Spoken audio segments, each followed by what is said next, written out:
tayo paano ng breakfast at mag-e-exit tayo dito sa kitchen at pupunta tayo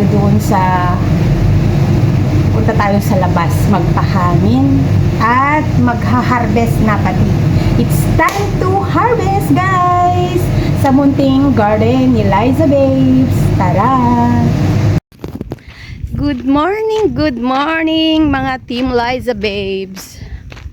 For today's vlog, guys, ay mamamasyal tayo ulit dito sa aking munting garden ay malapit nang magtapos yung kanilang buhay. Malapit na guys matapos ang summer, kaya unti-unti na silang nagda-dry. Pero marami pa rin silang bunga kahit yung mga dahon na nila ay medyo nagba-brown na dahil gawa nga ng hangin. Tapos nagbabago na yung weather. Kaya ganun talaga ang buhay. Matatapos din. Kaya ngayon nagkuha tayo ng mga sitaw na mga natitira pa. Kakataon na itong nanguha pa kasi medyo okay pa yung mga sitaw, pero yung mga iba na garden ko, yung mga ibang tanim ko ay nagda-dry na sila. Wala na silang bunga yung iba. Kasi ang tawag nun, kasi yung mga dahon nila ay brown yung iba, kaya tapos na ang kanilang buhay. Kanilang buhay. Hindi na sila mapipigilan. Hindi na mapipigilan yung buwan at saka yung weather. Kasi nag-change na yung klima dito sa masyado ng mahangin. Tapos yung galing sa dagat na siguro kaya nagba-brown na yung mga dahon nila. Pero may mga bunga pa naman. Hindi pa naman sila nawawalan. Pero malapit-lapit na rin sila matapos. Kasi magwi-winter na rin. Mag-September na. Mag-September na yun, nag-change na yung klima.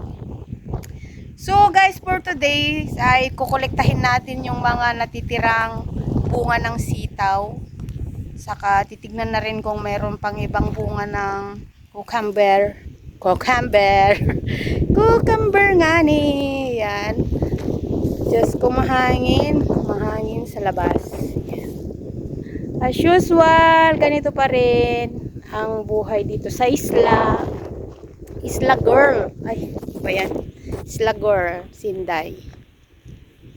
Walang kapitbahay, di ba? Andun yung hotel, yun yung hotel namin. Yan. At yan naman yung mga kapitbahay niya, ang lalayo. Kailangan kang umikot bago ka makapunta sa kapitbahay. Dahil dyan sa bakanting mga yan, lote na yan, ay mga sarado, may mga bakod. Kaya hindi ka pwedeng mag-shortcut. Kailangan mo dumaan sa road para makapunta doon sa kabilang ibayo. Yan, dito wala kang makitang kapitbahay. Ayan dagat. Nag-iisa lang yan na hotel dito sa because na to ano ba yun? End na. Wala ka na ba? Ito na yung pinakadulo ng daan. Dead end. Dead end. So guys, tara na, samahan nyo ako magpitas ng mga sitaw na natitira pa. At baka tumikas na sila. Hindi na masarap pag yung may ugat-ugat yung mga magbuto-buto na siya ba. Mas masarap yung malambot pa yung maliliit. Mas madaling kainin. Sayang naman pag lumaki yung mga buto niya. Yan, ang dami ko na naman nasatsat. Tara na, guys. So, ayan, guys. Mayroon pa rin mga natitira, mga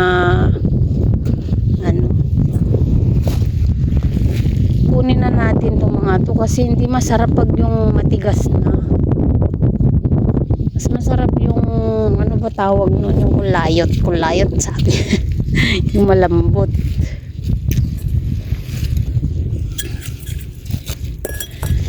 Ay, hindi na pwede. Yung mga ganito na ba, lumaki na yung buto niya ba, kaya hindi na ano. Marami din bunga. Iniwan ko pansamantala yung kitchen guys para manguha ako ng sitaw. Yan. Madami naman. Madami pa. Pero medyo malapit na silang magpaalam. Brown na yung mga daon nila. Pero mayroon pang isa-isang ano, bulaklak.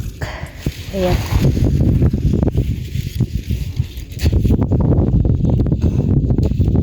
Sabi nga nung manager ko ba, bakit dinidiligan mo pa? Wala nang bunga. Kaya nga dinidiligan para magkabunga. Yun naman ang sagot ko. Kaya nga dinidiligan para magkabunga at mabuhay pa. Useless din daw yung ano. Useless daw yung tubig na nagagasta. Mahal kasi ang tubig dito ano ba, dinedeliver nila. Kaya sabi niya, wag mo nang diligan kasi wala naman ang bunga. Dinidiligan ko pa rin. Kahit ayaw niya. Kasi sayang naman, dami pang ano maliliit marami pa to may bunga. Mga to. Ayan. Maraming bunga ng ano.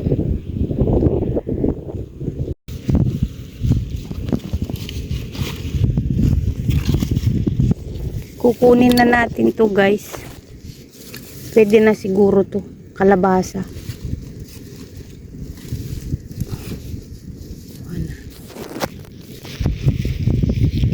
Ang liit ng kalabasa pero makintal to malagkit. Ayan.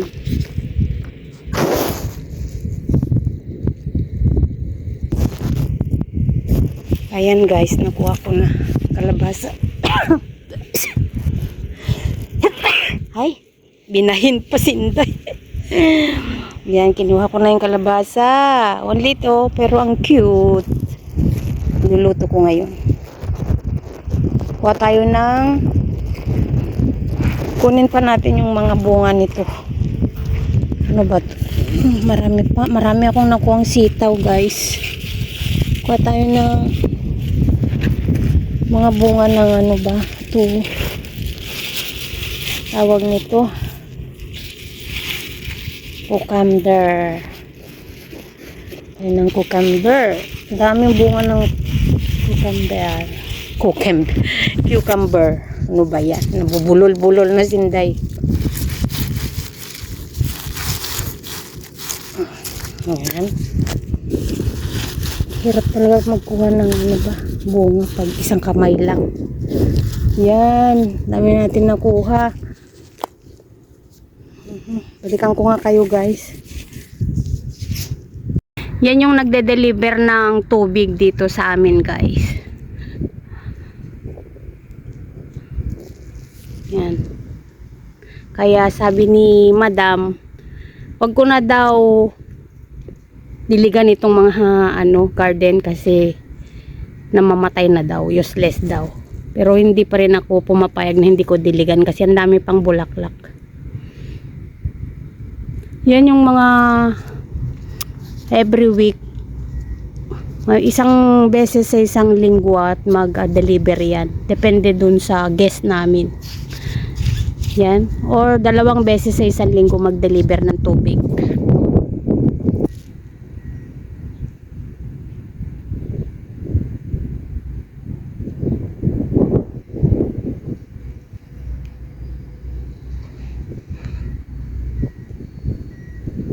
Ang ganda.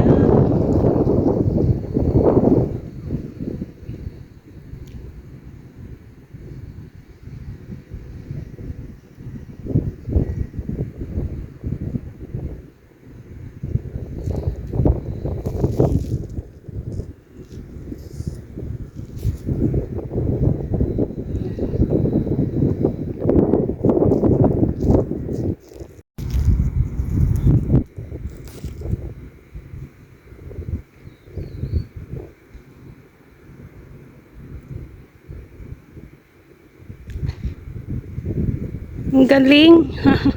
Saktong dumaan yung speedboat. Biyahe yan papuntang Athens.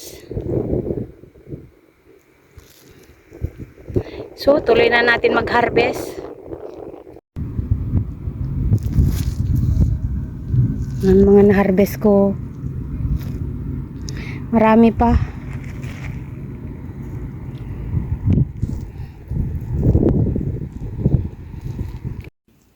Dami nating na-harvest guys. So, ito na lahat yung sitaw. Kahit malapit na silang madry. Pero ang dami pa rin nilang bunga.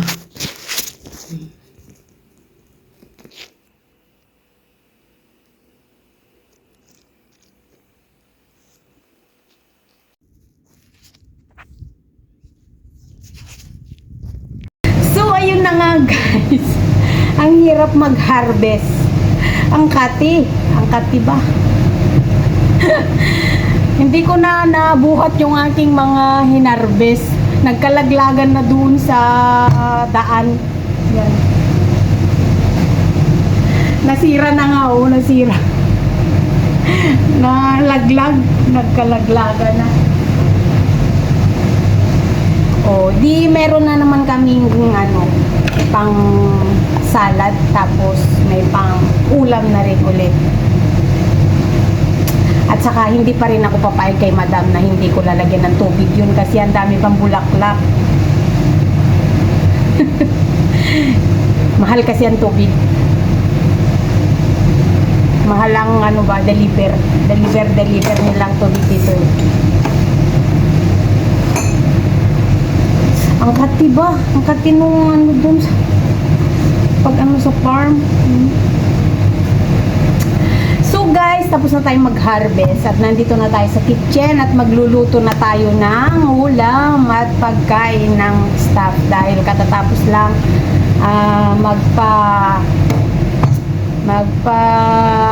breakfast. Yan, nakakalimutan ko na ang aking sasabihin. So, hanggang dito na lang aking vlog for today and see you next vlog and thank you for watching. Harvest time! Diba? Harvest time lang. So, ayun na nga guys. Tayo ay magluluto ng tanghalian. Lulutuin na natin yung hinarvest natin kanina. Luto tayo ng pinakbet. Tingnan nyo guys yung hinarvest ko kanina. Iluluto ko na. Ayan. So ito guys ay chicken. Ginisa ko lang siya kasi syempre ayaw ng Greek ng pinakbet. Kaya sineperate ko itong pagkain nila. Ilagyan ko lang yan ng paprika, bell pepper. Mamaya na yung bell pepper. Hindi ko pa nalagay. Pero ilagyan ko yan ng paprika, origani, paminta, yun, and salt. Ganyan lang ang pagkain nila guys.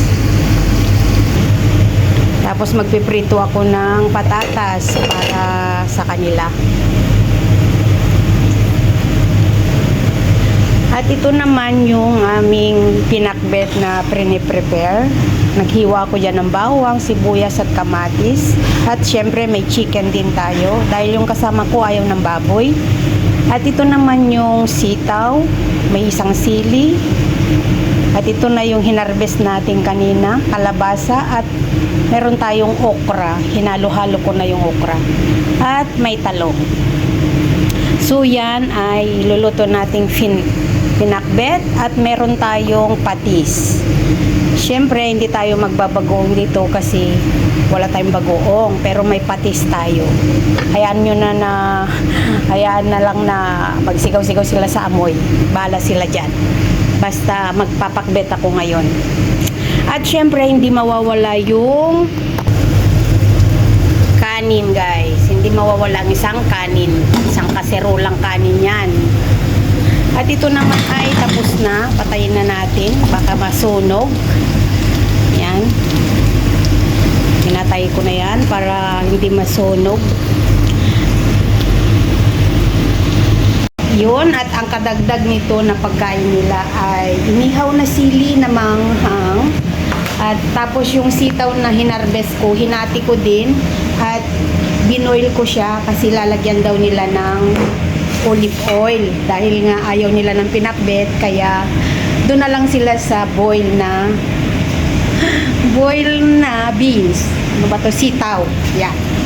So, ire-ready ko na yung yung aming pagkain na iluluto kong pinakbet. Kaya, pero wait lang. Balikan ko kayo. At syempre, lagyan natin ng oil. Ganyan lang kadali. Yan. Tayin natin mainit yung mantika. Ilagay natin yung bawang. Yan. Sabay na natin yung sibuyas.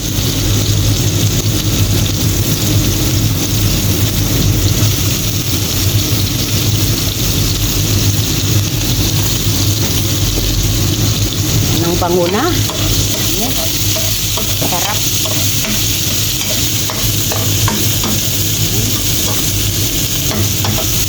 Ang bango guys, ang bango-bango.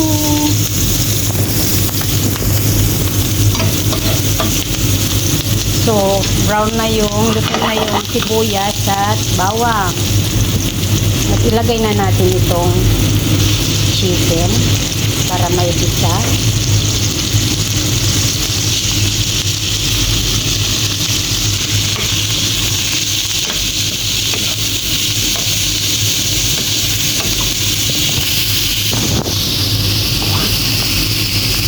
At nagisa nga yung manok, ilagay na natin yung kamatis.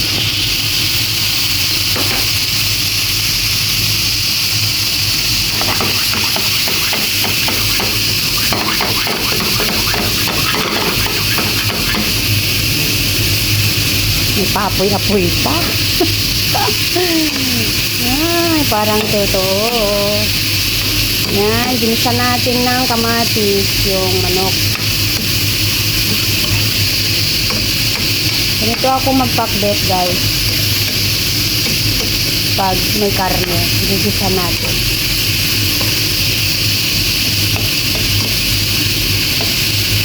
So, antayin natin maluto yung kamatis.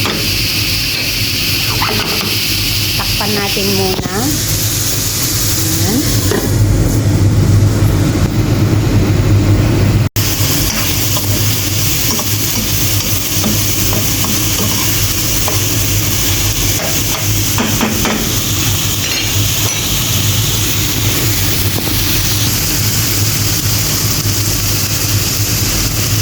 Lagyan na natin yung kalabasa. Diba, pag may tanim ka, meron kang masarap na ulam. Sahog na lang ang kulang, diba? Eh kung pwede lang may tanim ang karne, di tinanim ko na rin.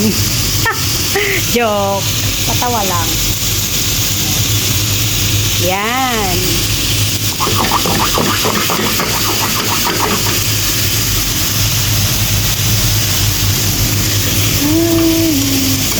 Yun guys, antayin natin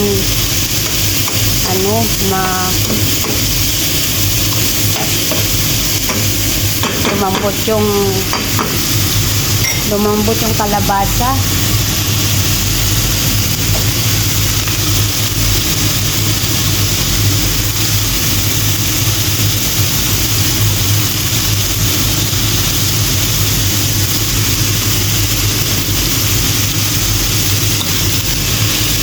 Yan, takpan natin para maluto yung yung takip. Takpan natin guys.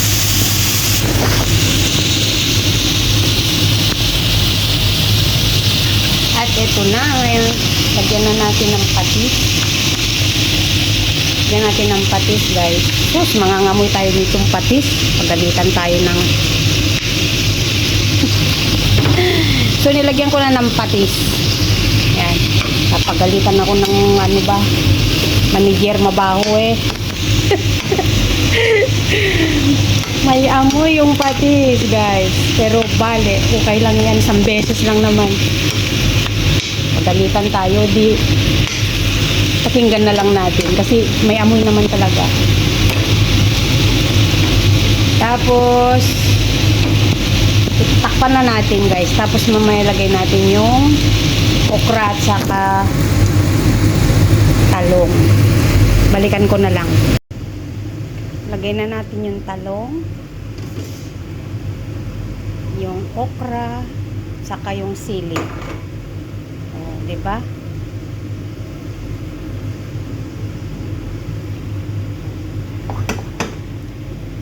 Lutong Pinoy. Pinakbet. Ano yung pinakbet natin? So takpan natin at ibalikan natin. Takpan na lang natin para maluto yung gulay. So balikan natin, guys. Check natin kung luto na. Uy, sarap.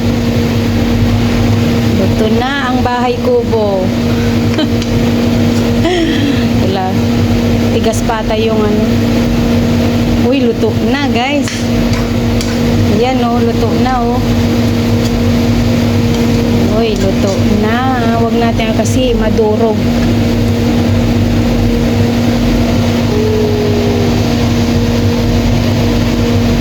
Luto na, guys. Kain na.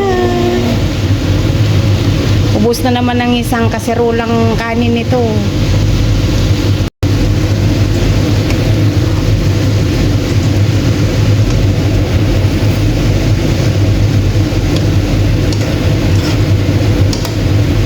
Luto na. Kainan na. Ayan na guys, tapos na ako magluto. Nagpapahinga na habang naantay ko yung mga kakain. At ihahanda ko na yung aming lunch. So ayun na nga guys, nakaluto na ako ng pinakbet. Tapos yun yung pinakbet na kakainin lang namin, na dalawa lang kami yun. Ang dami, di ba? Tapos yung Greek naman ay naggisa lang ako ng chicken. Bale fried lang yun. Tapos nag-ihaw ako ng sili na manghang at saka nag-fry ako ng patatas. Yun naman yun sa kanila. Simple lang kasi maraming trabaho kaya hindi pwedeng mahirap na pagkain ngayon. So habang nag-aantay ako ng mga kakain at tayo'y magpapaalam na ako sa inyo guys. Salamat sa pagsama for today.